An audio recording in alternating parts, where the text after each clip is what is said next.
Hey, what's going on there, YouTube? Son of Sanguinior here, and today we're going to be continuing our Blood Angels Tactics videos, and this video we're going to be going over the Sanguinor. So he comes in at 200 points.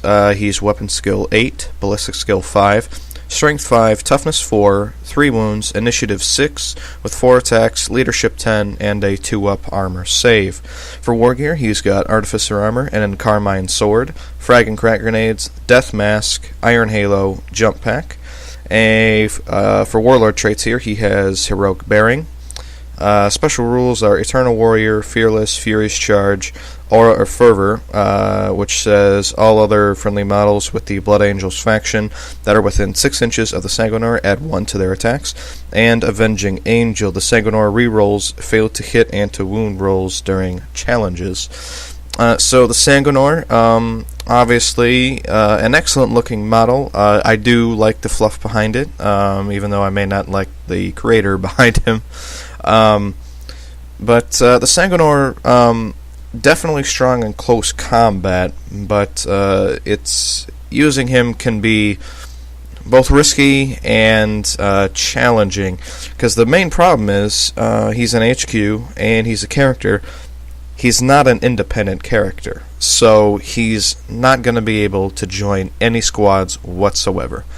Now, you can look at something like the Golden Host from Angel's Blade, which can either take the Sanguinor or Dante. Frankly, I think I'd probably pick Dante, but regardless, the Sanguinor's uses are definitely limited, seeing as how he's not an independent character and he can't join any squads. This problem means that he can be singled out and targeted, and he doesn't have anyone next to him to take the wounds for him. Now, he does have a 2-up armor and a 4-up invuln with that Iron Halo, but still, there's only so many invuln saves that you're actually going to make before those 3 wounds go bye-bye. So, that being said, he does have Eternal Warrior, so he's not going to be instant killed.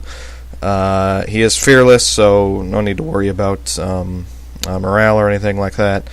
Aura Fervor and the Heroic Bearing. Heroic Bearing, I believe, gives all friendly models of the Imperium or all friendly models of the Blood Angels faction. Either way, if they're within 12 inches of him, they count as fearless. So the Sanguinor, he's strong in close combat and definitely gives some nice buffs, but the other problem with him is his Carmine Sword is really just an AP3 mastercrafted power sword, and frankly for 200 points that's really not all that impressive.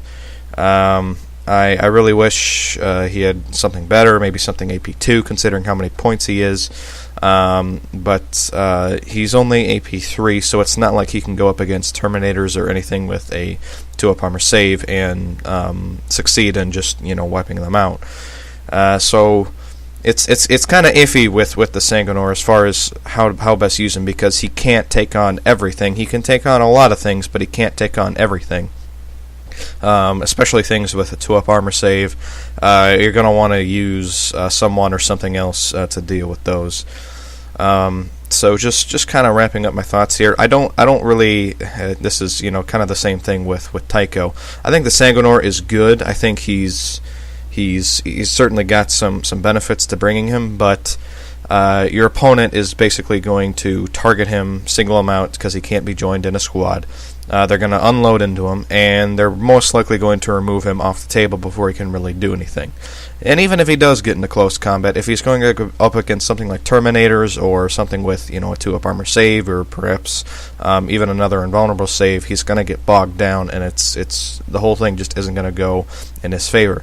Now, you can support him with things like Sanguinary Guard or Death Company or Assault Marines. Well, maybe not Assault Marines, considering what you're going to be using him for, but the Sanguinor himself just isn't a very viable option. You can use him. He will be strong once he gets into close combat, but again, here in 7th edition, close combat and the assault phase in general is just not as strong as it used to be.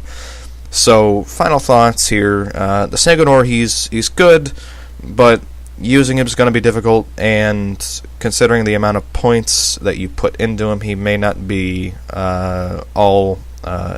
worth what you're putting in to him as far as him as a unit goes. So anyway, that's all I have to say for now. Please leave your thoughts down below in the comment section. Please feel free to like and subscribe, and I will see you guys in the next video.